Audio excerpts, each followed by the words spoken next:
1997 Cadillac Eldorado convertible, making its last call here. These cars were never available from the factory in convertible form, but here is one.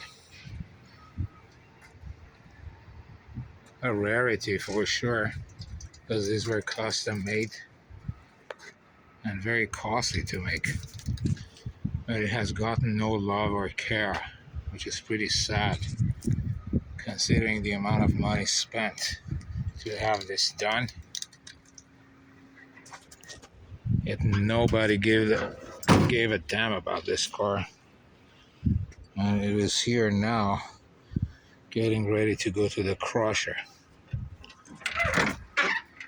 These cars were not cheap to begin with, even in 1997.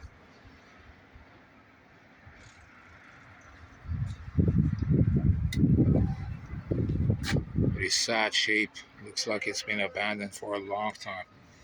Most probably because of the notorious North Star V8 head gasket leak.